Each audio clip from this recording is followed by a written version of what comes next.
karibuni sana mbona mmeniangalia wote? Nimesikia pressure kila mtu ameniangalia. Very good morning and welcome to a beautiful Monday, Sporty Monday, and I'll say, like, I don't know if it was The Rock that says, "It feels so good to be back." Welcome back. Hey, nimerudi, but yani it's been a month and some days and things are still the same. Kuna transitional committee, kuna Manchester is still in a slump. It's just, I don't think anything has changed. The country's vitu tu zina bei zinapanda tu. That's what's changed. Bei ya mafuta na unga. I went to Mauritius. I was there for a few days. When I came back, the same fuel I was using, nanifikisha halfway. So I was so confused. It's now wanasema we are getting it at a subsidized rate. But anyway, it's okay. It's okay. Welcome. It's a beautiful Monday. Kama ilivyo ada, tunataka kuongea mambo sport. And I'll introduce the fan, of course, Mukami. Ameshasema she's also undergoing, she's in the pressures. Mafuta haifiki pale. But karibu sana. Karibu sana. Steven Pulisic. Who else? Starling. We are praying to get the people you are talking about. But unfortunately, Manchester United, what changed niliona ni people are wedding. Harry Maguire, I hope it will help him to just settle. Maybe that was the problem. Maybe. Unajua finance ya wedding inakuwa tricky sana. Maybe yote imekuwa ikimsumbua season. Imekuwa ikimsumbua, sasa at least he settled down. In fact hata sikuje pre-season, aende honeymoon, alafu sasa akuje. Aingie na De Jong. Manchester, you have a very good coach, but I don't know if that will translate into a good team. We've been here before. Mimi, I'm telling you, I'll give my opinion mid-season, huko December, after World Cup, and at the end of the season. Otherwise, things will be the same. I don't know. I don't have any hope. I feel like a true Kenyan. That's ukikosa hope. What will Arsenal say? Arsenal have found Jesus. Or Jesus. They are doing well. They have Gabriel. Wako sawa. Tijan. Yes. How are you? Good. Welcome back. Thank you very much indeed. Well rested. You're very, very, very well rested. But you see now, the unfortunate thing when you went away is that we are in the sum of holidays. But United's troubles seem not to end. It's the same. Same old Manchester. But we are doing well. As you said, Jesus has checked in at the Emirates. Yes. Angel Gabriel is there, as Shitera says. Prophet Muhammad is there. Prophet Muhammad El Nain is there. So I think the summer is looking up. And but first things first, anyway. It's okay. Vasha things and all that. Mimi, I think I'll come to start supporting local nikuwe tuna Rocho kwa KCB. Sasa local sasa not FC Leopards. Not Leopards. FC Leopards. Why do you want me to have double trouble? You'd rather support, I'll advise you to support Yanga. I saw Yanga. So I don't support Tusker or Kakamega. Ni burden kuliko hata ya Manchester United. Arocho, is this true? Welcome. Well, personally, local football. I'll always be local football because I believe that is the solution of Kenyan soccer. And once again, welcome. Thank you very much. We've really missed you. Asante sana. When you're away, Arsenal has been dominating. In a way, everything else has to go around Arsenal. And you need also to change Shitera's nickname.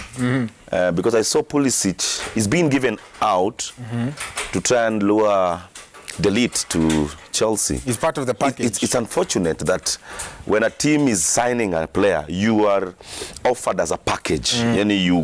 They give money, then they say, Arocho, you're part of the guys who are going there. So I had that joke that Maguire was being given to as part of the package, as you're saying. For Barcelona. Yes, but they said, no, just give us the money.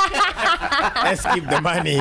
Maguire hatutaki shida zake. Chitara will struggle this season. They don't have that Abramovich money. It will be tough to adjust. It will be tough, but we've been there before. We've played with a team that was purely academy. But not forever. That was for 1 year. For 1 season, and we qualified for the Champions League, unlike Arsenal. Naivasha. Acha tuanze Naivasha things. It was quite an eventful... well, it depends on how you look at it. But yeah, it was quite an eventful, from the rally to the activities around the rally, and some of which some prophets have claimed will be visible after a couple of months. But still, it was quite the time. Tijan Swila has very specific things to say about Vashes. Very specific things. I think we'll have it at the tail end of the program. But the important thing is we hosted the Safari Rally, WRC, the 2nd year running. Remember, this was coming after 19-year lull or wait, and we had a 21-year-old winner in Kalle Rovanperä. Yeah? That's coming from the Scandinavia, so to speak. And for me, the take home, you see how much our Kenyan drivers gave their best. Of course, Singh being the best of the best at position 12. But for me, the take home, even as we hosted this, of course, we talked about the economic benefits last week. And when President Kenyatta in his address said, by hosting last year's event, we pumped around 6 billion into Kenya's economy. I want to believe this year, again, that would go higher. But look at it this way. He's only 21, the winner, 21 years old. And you look at Singh, you look at Carl Flash Tundo, these are people in their late 30s and mid 40s. Then this tells you why is that we can't compete against the best. One, we now have to invest a lot in motorsport. It's an expensive sport, quite an expensive undertaking, but the government did very well. Ambassador Mina went all out with the campaigns to ensure that Safari Rally is back to the WRC. For that, she scores an A. But now, how do we make sure that in the other legs we have a Kenyan not just competing in the top 5, but probably winning this title? Early exposure. And we've seen this with the Junior Kimathi. That's the son of the Kenya Motorsport Federation. His son actually was even in Europe competing in those legs. Now, if we can give our youngsters exposure early enough, because I'm trying to imagine a 21 coming to the Safari Rally leg and winning it. This is one of the most difficult, rocky, dusty, all that, but he was able to navigate all that, withstand all that, and win it at 21. That is, this guy was already practicing by the time he was probably 14, 15. He was already exposed to the top level. So this is something we need to address. Rally must not just stop in Nairobi and Naivasha and Mombasa. I'm looking forward to a time where we have a young boy from Shitera's village or an Ochieng from my village also competing and winning. We need to give everybody a chance and be able to dream that I can realize my dream in Kenya in this sport. If I choose motorsport, this is the way for me to go, and I can make it. I'm going to make it. Yes. No, just following up on that, I think for me the highlight of the WRC Safari Rally was, of course, Maxine Mahome.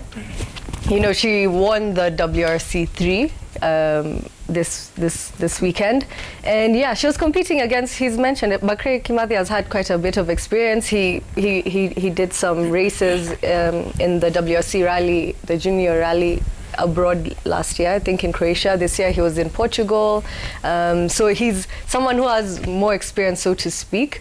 So it was good to see that, and local companies also backing them, because as he said, it's an expensive sport. So it was good to see local companies backing the local drivers, especially the young local drivers. She's 26 years old, Macrae is 27. So it was exciting to see a female leading all the males.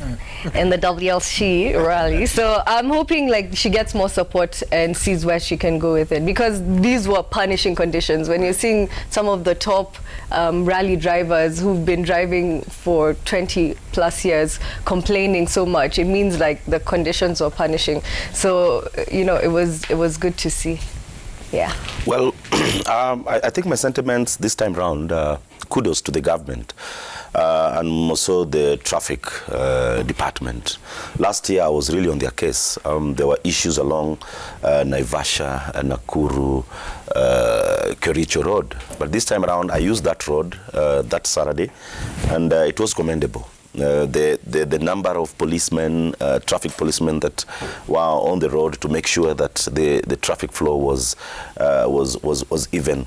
I think they watched this show. The kind of pressure that I put last season, talking about the jam that was there for almost 12 hours. It's something that is commendable. Other than what Mukami has said and my colleague here has said, the organization this time round, as far as the traffic flow is concerned, was commendable, and it's a good job. It shows that they just don't look at the rally, they also look at the welfare of the guys who are not necessarily part of the rally, and kudos to that department. Right, and that's, you know, you people have mentioned something that's very dear to one Starling's heart here, Shitera's heart.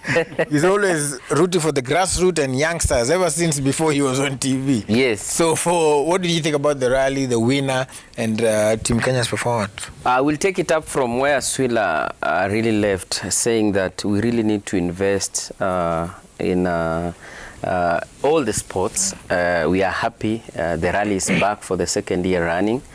We really need to maintain this even for our economic gain. We saw the tourism department taking it in a very big way, Magical Kenya. I think apart from the sport itself, where we got entertained, we are tapping into an economic side, at the same time marketing Kenya internationally, because the winners are not from Kenya. Definitely they are from a different country, and they will take the gospel and the experience they got from Kenya to where they will be going. So I think it affects so many sectors in as far as it's just a sport. But again, congratulations to Ambassador Amina Mohamed for organizing and bringing back and sustaining the WRC. We saw the entry of some women drivers. We interviewed them last week. I don't know how they performed, but it's a good signal that even our women can participate in a sport that is dominated by men. And truly to the sponsors and the corporates out there, even as they distribute their sponsorship, they should also look at women, because they have shown that passion, but they are lacking someone to push them from behind. Probably they are good drivers who can give an impact into the rally. So we really need to motivate and encourage our women, Mukami, because without women, I'm very sure this world will not be anywhere. But I'm wondering, the 6 billion figure that President Uhuru talked about, is there a way of justifying, of like actually seeing if that's an actual number? Because, you know, we just hear from the speech 6 billion, and in my head I'm like, okay, 6 billion. From what exactly? Especially last year, we're still sort of in the thick of COVID. So where would have that 6 billion come from? That will now will need. Well, I think basically they're trying to equate the amount of and they media. invested what, the value. The value. They said they invested 1 billion, Yes. made 6. Yeah. Because look at the fact that most of these drivers talked big about Positively Kenya about Kenya. when they went out there. So I think it's just trying to... So it's not in shillings. It's my value. It might not necessarily be in shillings, but I think it's the media value, also the media value that comes with the event. And remember, it was the most actually watched leg of FIA WRC last year, the Kenyan leg, that's the Safari Rally.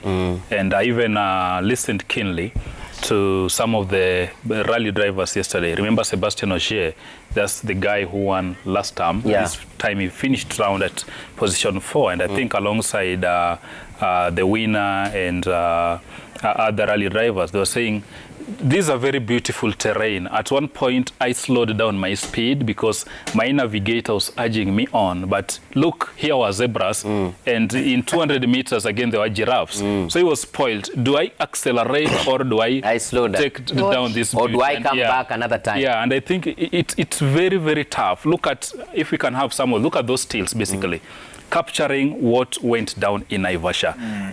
Because look at some of those legs, the kind of challenges they were facing. I remember these are foreigners, and the endurance that we saw there basically is man against machine.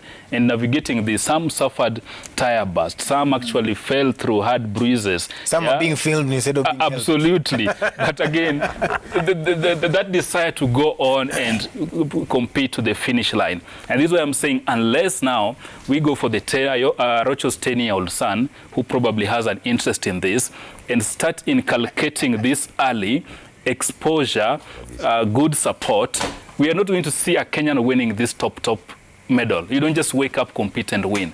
It's a long-term investment. So the government must begin, and very expensive. And the credit, in my view, probably will be taken by KCB, because this is the only institution we've seen go all out year after year, investing. We are seeing them all over the country, the KCB motorsport. Now, if we are to take this sport to the next level, this is what we need to do. But again, look at the courses. This is the most difficult one. If you go to Europe, it's not as tough as this. So again, the government must invest. Yes, we can have these rugged courses in the valleys and mountains of Naivasha, but we also have to have those smoother courses probably that would make a Kenyan compete effectively in Europe. Now, this is what now Ambassador Mina Mohammed needs to work on. I know she's leaving office in a few days' time, but there needs to be a master plan, a policy paper. How do we go from here? And not just at motorsport. We are looking at rugby, athletics, football, and all the genre of sport. We are also promised Ferrari. That's only you can drive that. Well, we also credit, by the way, to the amazing journalists who also covered the media fantastic. It's amazing what the media did, and also the photographers, all those stills you're seeing there. Beautiful scenes. Actually, those stills are courtesy of WRC. They took beautiful photos. Beautiful stuff. And of course, we had our very own Alex Kinyo for radio and Michael Kenyi for TV, keeping our audiences informed throughout. Very good. All right. So, Team Kenya to the world, tumefanya ile selection. And I was aware, of course, Omanyala did his thing. I watched Mukami, and Omanyala. It was amazing, and it is amazing. And Arocha has been the prophet saying there is a gold somewhere in there. Precisely, that's what I've been saying all through. And I'm looking at the Commonwealth gold medal. I normally don't just talk about things, not simply because that Omanyala is my colleague. So you're not a politician? Yes, he's my colleague elsewhere, but I'm looking at the fire that is inside Omanyala. I'm looking at the stage, because at times an athlete, the real fire in you comes in the big stage. And I'm looking at Omanyala as an athlete who is who does well in big stages. So I'm expecting a lot. Yes, injuries may come his way. Perhaps one or two negatives may come in way. But if in any case Omanyala is in that very same mental shape, then I'm expecting a gold medal in Birmingham. I know Mukami might be in Birmingham, if in any case all is well. So I'm expecting Mukami to beam, to zoom into a gold medal in Birmingham. Well, he's part of the team that are going to the World Championships as well. A lot of pressure though on him, and generally I guess for Kenya, anytime they're competing there's a lot of pressure, but mostly even for him. And well, from the interview I saw, it looks like he's handling the pressure fairly well. Yeah, you know, when I was speaking to him, and there's also something on my social media, my personal social media, coming on board, where he speaks about exactly that, like, how do you handle this? And the one thing he said, the most important thing, and he was like, in life, in sports, in business, in whatever he's doing, the one thing he does is that, like, no pressure. He's like, you don't put pressure on yourself. You just go out there and do the best that you can do. And I think that fire that Arocho is talking about, it comes from wanting to make a mark, leave a legacy, to be known forever. You know, when you have that in the back of your mind, you will constantly work hard to achieve it. And confidence.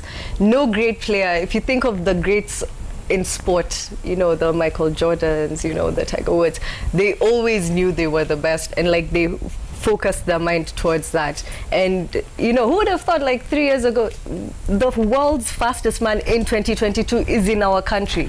You know, who would have, if you were told to bet something, you'd have been like, maybe 20 more.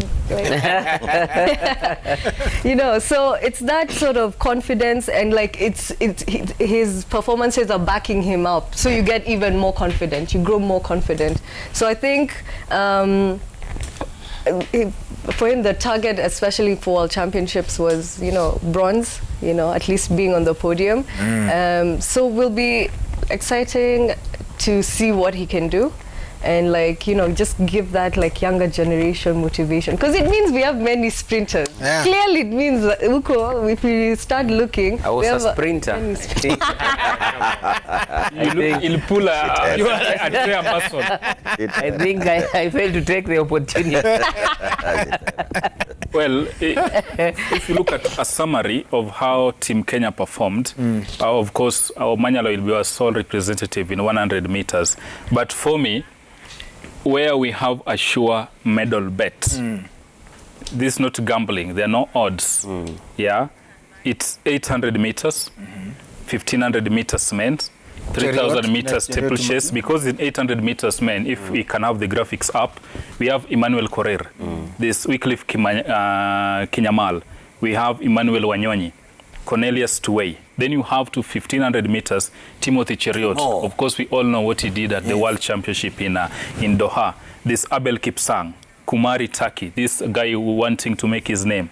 You go to 3,000 meters steeplechase, Constance Kipruto, Abraham Kibiwot, Leonard Bett, and Benjamin Keegan. Those are big, big names. Now, don't forget the 10,000 meters, Rogers Kwimoi, then 20 kilometers, the walk race rather, we have Samuel Gadhemba, a medalist in this competition. In the marathon, of course, our big boy, the global star, won't be here, but there's Lawrence Cherono, Geoffrey Kamworor, and Barnaba Kiptum. Don't forget Mukami's good friend, Mary Mora, in 400 meters, 800 meters, and of course Obiri. Yes. Those are races where I can say here without an iota of doubt that we are going to win medals. For again, if you look how Omanyala competed at Kasarani, you realize he clocked 10 points. That's pretty low. And this maybe is dictated by, it was a national trials. You are as good as the opposition. So if you don't have maybe the best or the strongest opponent pushing you, you also tend to slow down. In Commonwealth, in Birmingham and in Oregon, it will be totally different ball game. And remember, even at the Olympics, the reason why probably he didn't make it to the final, remember he did well in his semi, in his heat, but the other heat produced very, very fast people. Because they were with Marcel. Absolutely, yeah. So strong opposition also dictates how much you push yourself to the finish line. So for Omanyala, I would say it's a delicate balancing matrix based on the competition he's going to face and probably the hits we are going to see in this competition. So for him, it's 50-50, and he knows so well that if I don't take a medal home for me, probably they'll take it as a failure, because for now he's made his name, he's Africa's fastest man, he's one of the top athletes in as far as 100 meters is concerned. So for Kenyan CS, they rally behind him, and for now maybe just competing alone isn't good enough, and saying I need at least bronze just to be on the podium, for me that would be good enough. Well, my issue with the steeplechase. I'm seeing Amos Serem and the rest, but I've been having a lot of reservations in the way we perform, more so the way we performed in Mauritius. I'm looking at the steeplechase. This has been our main event. Yeah. It has been always in the Olympics. I think other than one Olympic, we've swept all the other Olympics. But look at how we performed in Mauritius. It might not really affect us today because most of the athletes who are in Mauritius are still young. Yeah. But ultimately, we need to look at how to sort the steeplechase because we are losing the grip. I don't know how you guys are going to react to that. But the fact that we did not really perform well in Mauritius, for me, is a very big question. Because look at the future. Once we are done with the likes of Serem and the rest who are currently running, what is the future of Kenyan steeplechase? Yeah, I think that's something we'll have to look at. But just to also give people at home like an overview of the national trials, you know, what tends to happen is that there's the qualifying time that you get from World Athletics. Yeah. And to even have a shot, you have to be within that qualifying time. And then now, in Kenya, like if you're within the qualifying time, the first 2 or first 3 are the ones who are to go through. So, you know, a lot of people are asking, okay, we have Maximilia Imani, which was the first in the 100, 200 meters. Why is she not in the team for the World Championships? And it's simply because her time was not within the acceptable time. So, but it was for Commonwealth. She met the acceptable time for Commonwealth and will be taking part in the Commonwealth 100, 200 meters. And I think that's why you look at the World Championships, it's the gold standard. That's what all these athletes want because if you notice 1500 meters, Faith Kipyegon will not be going to the Commonwealth Games. For her, she'll go for the World Championships. She'll try and get her title back because Sifa Hassan was the last champion in Doha, and then she'll leave the Commonwealth to the younger generation, which I admire because even the way NOC and Athletics Kenya went about the trials, it felt lazy to me. It felt lazy to just say, you know what, let's just pick one, let's just have one trials and put all of them, whoever wins. It felt like they're trying to avoid work because what's happened is even in some of the bigger races, like these athletes will go into these races fatigued. If you think of some of the way it works, 800 meters, 1500 meters, there's heats, there's the semi-final, there's the final. Yeah. So this athlete will have run the heats of 1500 meters, semi-final, final, and then go 5 days later to Birmingham from America, Oregon, already that flight, then do heats again, 1500 meters, semi-final, and the final. And then final. So I will not be surprised if we do not perform as well as expected in Commonwealth Games because this was a very lazy way of handling the national trials for these competitions. And you're seeing a big part of why we did well in Mauritius is because it was a different faces. You know, it was a younger generation. So I feel like that's really going to trip us up. At least the marathoners, of course, will be different. The 10,000 meters, some of them will be different. The longer distances, but then I don't think it was the right call to do what they did, and we will see the effects in the Commonwealth Games. Yeah.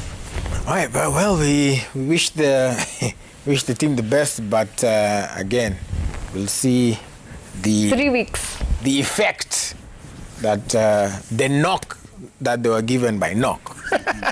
We'll see how that goes. I want to talk some football now, and looks like is it Shitera's friend or Arocho's friend? Somebody's friend here. Yeah, Dan Shikanda. Oh, he's my friend. Dan Shikanda has been elected again to be at the helm of AFC. Okay, again, football in Kenya, we are waiting to see transition committee etc. But do you think, let's start with, since you've already claimed your bias, what do you think about AFC picking Dan Shikanda again and going forward AFC as a team now? What are some of the things that you should be looking at? First of all, should have looked at it. First of all, I commend the AFC Leopards fraternity for bringing back Dr. Dan Shikanda because I'm looking at continuity. As I normally say, soccer is a process, not an event. Yes. So basically, he has done his first 3 season, his first term, and we've seen some improvements. Other than the performance that they had in the league from number 8, number 10, and moving up to number 5 on the log, for me is an achievement. Looking at the fact that they also lost a lot of players. FC Leopards lost 11 plus players moving into the new season. So that stability for me is very important. The next thing is that I'm seeing FC Leopards to be the first team in Kenya, the community team, of course, to have their own stadium. Shikanda is doing a commendable job. They've already identified that very piece that they were allocated by the late President Moi, and they've even paid the fees. And in a short while, you'll see FC Leopards partnering with some entities to try and have that stadium up. The other day, they got another sponsor. That is very important. 60 million plus for me in Kenyan soccer at the moment is commendable because, first of all, you'll have that stability of paying your players. That is the most important thing. When you have your players paid, then the basics are done, and then the rest just fall in place. So once again, it's a good thing. I think FC Leopards are going through. They're going in the right direction, and that is his last term. I think he wants to leave a legacy, and I hope that legacy will take FC Leopards to the next level. I know Shitera, you know, is smiling, and I normally tell him that, Shitera, you talk in silence, but when I talk, he smiles, he giggles. No. Now, when he'll have his time to talk, you'll see what he's supposed to do. Yes, I think he feels that I'm over praising Shikanda, but facts never lie, numbers never lie. Facts never lie. Before he comes in, yes. I think one thing I'll give Daktari credit is, for me, is bravery. Because in the wake of all we've seen at the Ingwe Den in the ended season, if it was a man without a medal, he would have thrown in the towel. So you have to give him bravery for that. He was able to look at the Leopards voters in the eye and say, gentlemen, ladies, look, I want a fresh mandate. And if you look at the poll outcome on screen, then you see they have faith in him. The second thing I want to give him credit is we are now seeing a very lean executive. Those are just 3 slots. In the years gone by, you'd have a very bloated executive office, adding no value to clubs. You have the president and his vice, secretary and deputy, treasurer and assistant, all those useless positions doing nothing. In my view, in fact, going forward, what Daktari needs to think of, how do we ratify or change the Leopards constitution? We just have a president and his vice going to polls. Then whoever is picked, you now pick a professional secretariat to run the day-to-day activities of the club. Because Leopards and Gor, they have one thing in common. They are communal clubs. This is basically what Barcelona is in Spain. And if we can borrow some of the models that Barcelona have been using to run the club, we elect the club president, he's going to hire the club CEO who reports to him. We're going to have the financial manager and what's not. We're going to have the communications director or manager handling all matters regarding communication and what's not. But now, looking at the ended season, Arocho correctly put it that they lost over 11 players. That is a fact. But look at the kind of run they had on the pitch. In my view, it's very good, looking at the kind of players they lost. 2, look at the influence of the fans. We've seen the Ingwe faithful come to the stadium to cheer their team. I was at Buhungu Stadium, I think 4 weeks ago, when Leopards were playing Kakamega Homeboys, and basically that's what shaped the title race. Leopards winning away. You look at the kind of crowd that were in that facility, the kind of noise we saw in that stadium. On that, they do very well. Look on the other side, the flip side, Gor have been horrible. They're so-called fans. They have not been showing up. So on these 2 aspects, what's happening? I think Shikanda has done very well.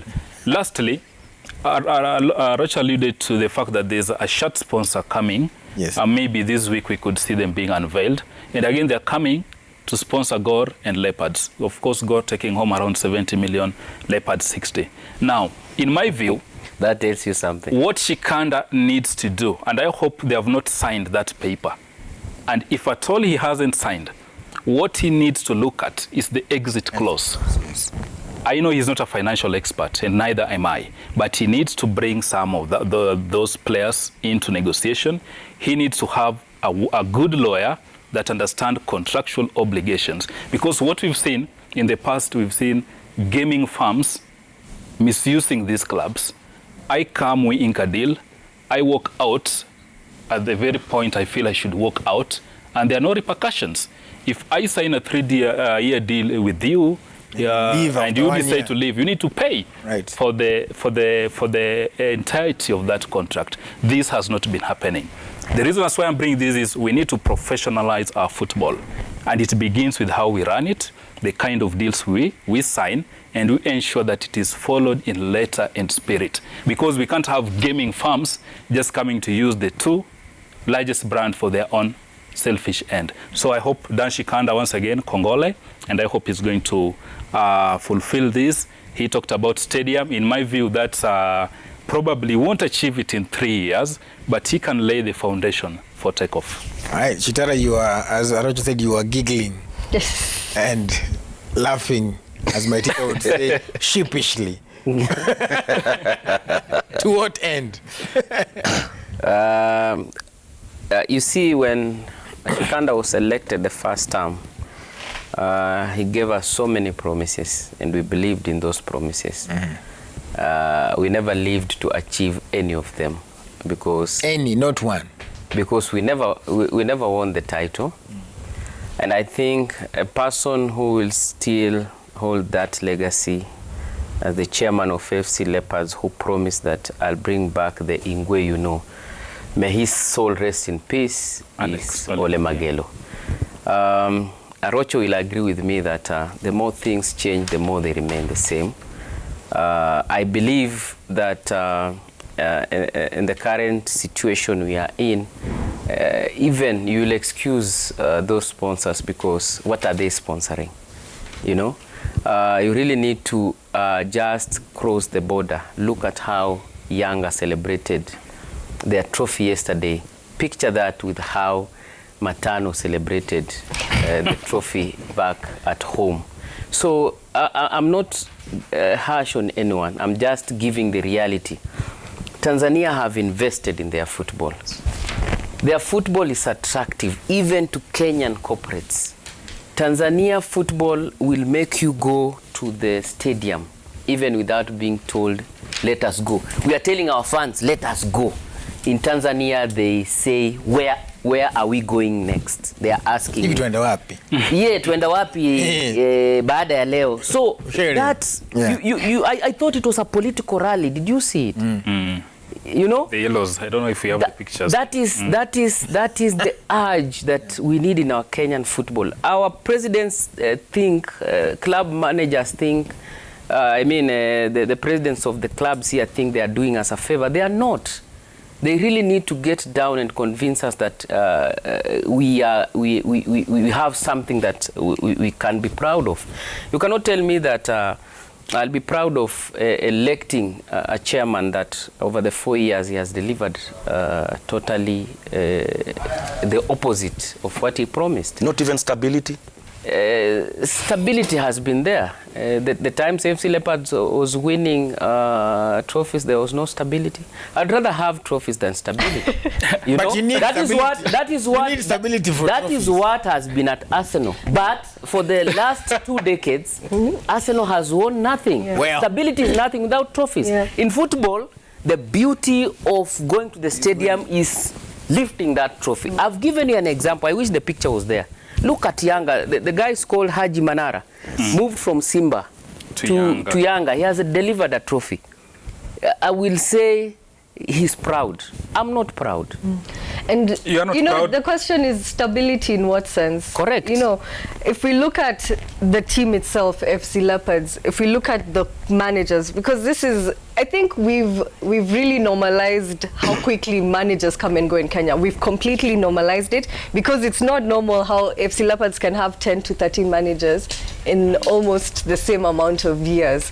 You know, managers staying for 3 months, 4 months, and still having to pay out their contracts. And, you know, that for me is where I've always wanted, because even when I was trying to sort of understand it, is some of them we don't even know who they are. There was someone who came for like 2 months and then went to Thailand. I don't know if you guys remember that. We even lose track of the names. We lose track of, you know, the sort of achievements that they've had.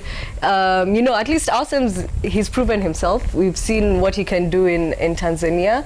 But in general, who is this manager you brought? Why is he staying for 3 months? There's a lot of underhandedness. And we've never gotten to the bottom of it, and I feel like that's something we need to see change, because there's no stability for players when they're seeing a new manager every 2 or 3 years. Let me respond to Mukami and Shitera. What I talk about stability is not necessarily the financial stability. I'm talking about the playing unit. Leopards has not won the league for some good time now, simply because of the inconsistency.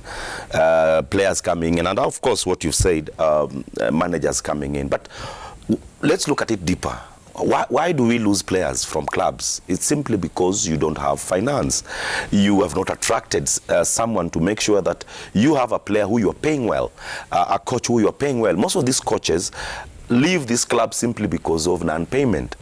And that's the reason why I'm talking about Shikanda brought something that was lacking in Leopards. Yeah, but why bring a coach? Why bring a coach? In my view, I think I'll give. Correct. What Mukami is saying I'll give why Dan bring some a credit, coach you can't pay? Because Shitera, look at it this way: the last 2 years, we can't take away the fact that COVID greatly hurt our sport. We can't talk about that. It didn't hurt our sport in Tanzania. It did, world over. 2, look at there is a FIFA sanction. Remember? Yes, on FC Leopards can't sign that's where I was going.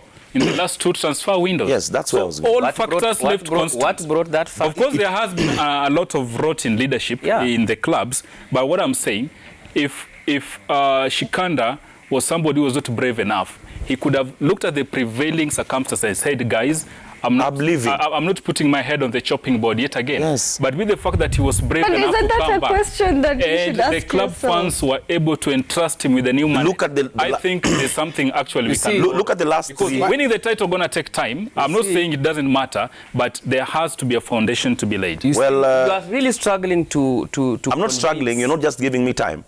You know, Shitera, you spoke in silence. Wait. You spoke in silence. The point I was trying to bring home is that currently FC Leopards are serving a FIFA ban. And why? And that's where I'm going. Guys, sorry. You spoke in silence.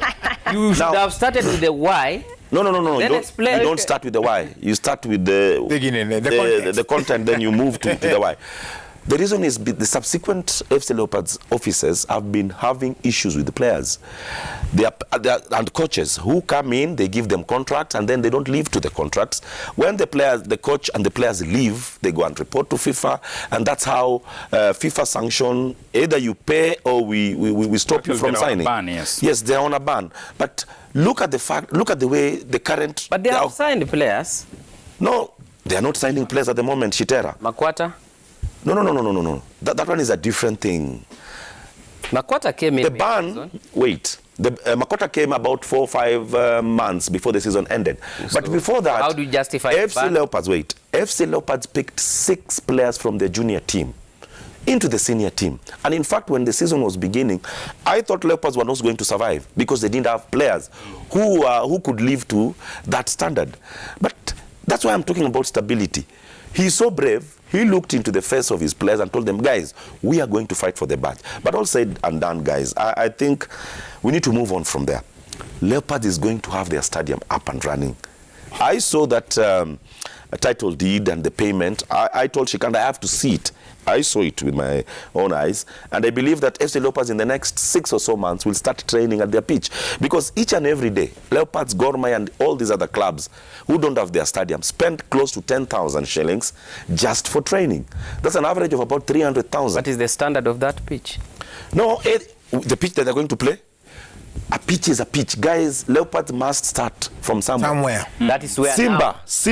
now, You gave an example of Tanzania. Now, that is where we go wrong. No. Because when you say a pitch is a pitch, and we Chitera, are competing with Chitera, you spoke in silence. No. I have to correct you.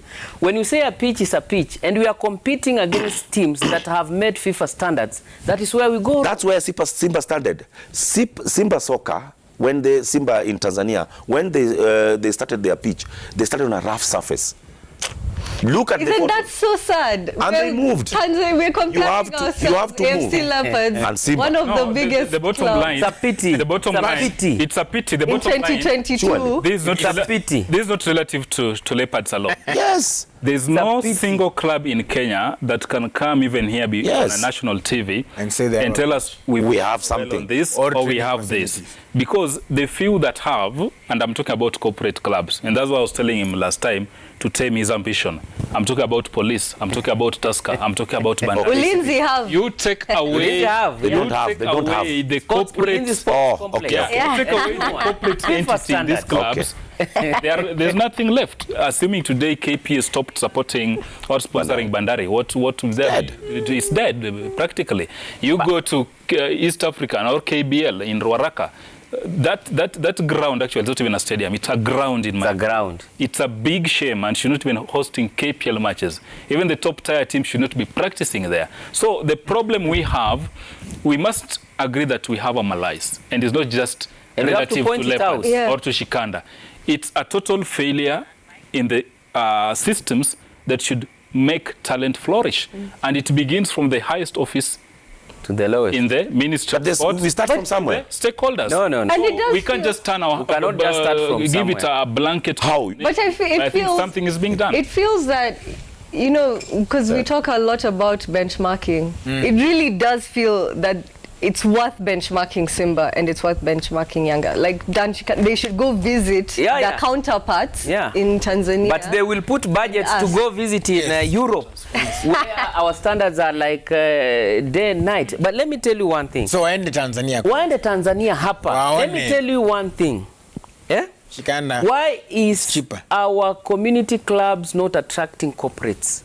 But now they have Because started. that's what I'm telling you. And that's, I think, the somewhere that what I'm saying they're saying is, what I'm starting saying somewhere, is, 60 million. for KCB to start their own club, for Tusker to start their own club, for let's say even Coca-Cola to start their own club, for example, it means that that community club that was once funded by corporate clubs. Gor Mahia has once been sponsored by a corporate. FC Leopards has once been funded by a corporate. But what value do you bring on the table? I repeat, accountability and straightness in everything we do. You get? It's everything that will bring these people on the table. Look at Simba and Yanga. Those are community okay, then clubs. can we say this? Their basket Let's is say, overflowing. let's say this go. then. This is what I think the starting from somewhere is. Now, there is 60 million for AFC and 70 million. Not signed. There is, well, we are waiting. Hopefully, they'll sign this week. Then there is a new Then they will tenure leave whenever they for- want. Yeah. There's a new tenure Yeah, for... because that is the level we have Hold on, put ourselves. Chitera. Chitera, let's go Hold to on, Europe. because there is a new tenure for Shikanda and whoever will be, whatever will happen at the other teams. Now we have 3 years to look at both them and these corporates and football in general transition committee, I hope you're listening, to see if this starting from somewhere can actually begin. Fair enough? Fair enough. Yeah, tutakuwa hapa Mungu akitupatia maisha inshallah tukipewa maisha. All right, let's quickly look at the transfers, those making it and the lack of transfers and the lack of Just say broke Nobody Manchester knew. United. Manchester is not broke. It's just not as brilliant as it were. You talked about comparing Simba and AFC.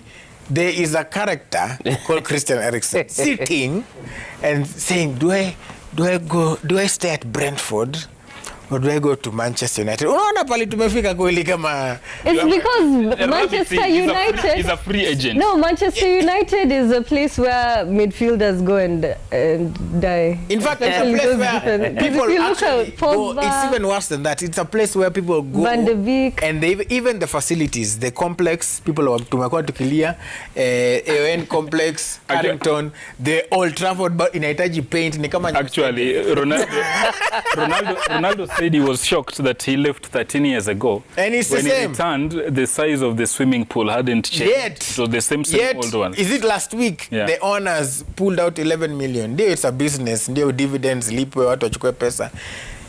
Anyway, meanwhile, Arsenal have found Jesus. Jesus has docked. Of course, he has Now docked. Yeah. we are in his terrain. Yeah. So- As Gabriel Jesus. So Is now can at- Shitera hold his horses? at Arsenal.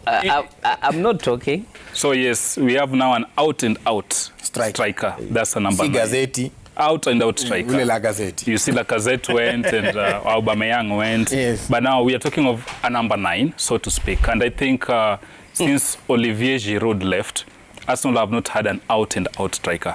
Aubameyang, as much as prolific he was, he's more of a winger. He's a utility forward, so to speak.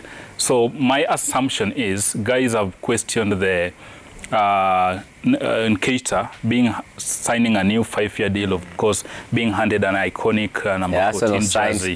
But anyway, Arsenal. I think signing of Jesus is a good deal for Mikel because he worked with him at City. He knows the strength and weaknesses he brings. And partly, this explains why Arsenal collapsed at the last stage last season for the top 4.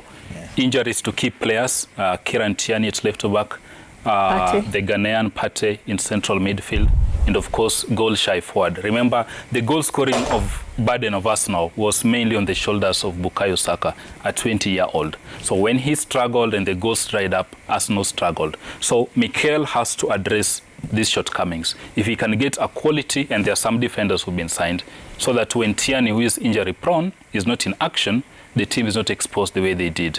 You are looking at somebody who brings the bite and dominance in central midfield, and Partey is out. Who is the alternative?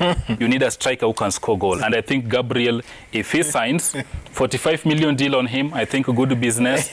Both for the Gunners and City. You're beaming. So yes, You're beaming, game on. The Devils can come. And I'm glad, by the way, Shitera, last time I told you at the beginning of the season, remember when Lukaku made a return to Chelsea? Yes. And he said that I was envious. And I was talking as a pundit because we have to admit it, gentlemen, EPL is not made for Lukaku. We saw he has had stint at Manchester, at Everton. 2 stints at But he was Chelsea, a top scorer at Everton. but he's struggling. He was now, a top scorer at Everton. My thinking is... My thinking is... No, but that's why... Just hold on, the manager's handling of Lukaku. Just hold on. My But thinking Lukaku is... himself, okay, sorry. It My goes down to thinking character also. Lukaku has everything for him to inscribe his name in the history books in Italian Serie A as a legend there. Because he understands that league. Probably the aspect of a manager, I'd agree. He had a manager who understands it, get the best out of him. But Lukaku going back to Inter or Roma or whichever is good for him. Okay. I like the eloquence. the eloquence in Swila. You know, out-and-out striker. This is what Arsenal does best before the season begins. Yes. No. You spoke in silence. You spoke in silence. Pre-season. You spoke in silence. I like the eloquence, the way he's putting, out-and-out striker, we cover. Utility. All this said and done. Arsenal will always be signing. When they signed Pepe, yes. they didn't even sign Pepe. When they brought in Pepe on loan or on whatever.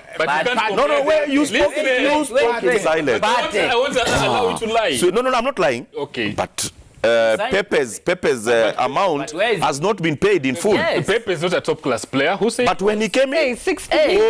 when he came in, You see, by the way, the signing of Pepe brought questions even at the Emirates. And remember, there's a very high-ranking executive who was sacked because of that. Yes. So, in my view, even Pepe, when he was coming to the English, He brought Pepe. Eloquence. Now, let me finish. Let me finish. I like your I like your eloquence. Yes. The good thing about this season is that by November, mid-November, the World Cup will be on. Right. I'm telling you this for free. By the time we are playing the World Cup, Arsenal will be exposed. In November. Yes, Arsenal will have been exposed. Jesus will no longer be Jesus. Pepe will no, Gabriel will no longer. Gabriel Angel. Arsenal is not a team to bank on. I think the team that I'm going to bank on, I'm not a Liverpool fan, I'm not a Man City fan. That's these teams, the consistency and the kind of maturity in the team is what makes them tick. And Haaland. The two teams. Which one? Liverpool and City. Haaland. But they've lost Sadio Mane and talks that come on. Yeah. There are Mane talks is that good. No, But they have Ruben there. I feel Mane has been the most Underrated. Underpaid. He's African. I can't believe he was being paid 100,000 a week. pounds a week. Imagine. Look at the That amount sort they of have released Mane on. Once they will notice his absence when he leaves, and I think it was the same has case already with left. Southampton.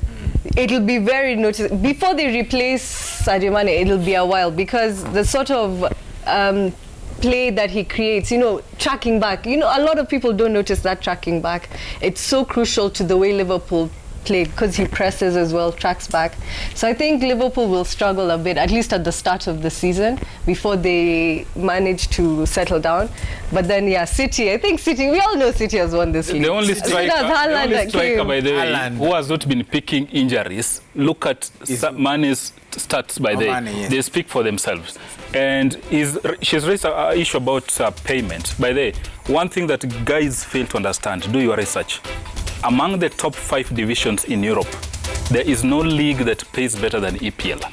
Yeah, That's true. Go to French League 1. Just hold on. Because of commercialization. Go to League 1. Commercialization of football. Players are You earning see, you have as made, less as you have made, 15,000. you have made this a week. discussion to be Arsenal transfer. Yeah, so for Sadio, Manchester City have signed a prolific striker. Now leave alone And Calvin an Phillips. out and out, a prolific No, striker. it's not that it is. You see Arsenal. Look at look at how Gabriel Jesus performed at Manchester City. Was not even the top scorer, and yet he. But he wasn't given time. And yet he was the lead striker. I think you are lessening the burden on Manchester City, and you will realize it very soon. All right.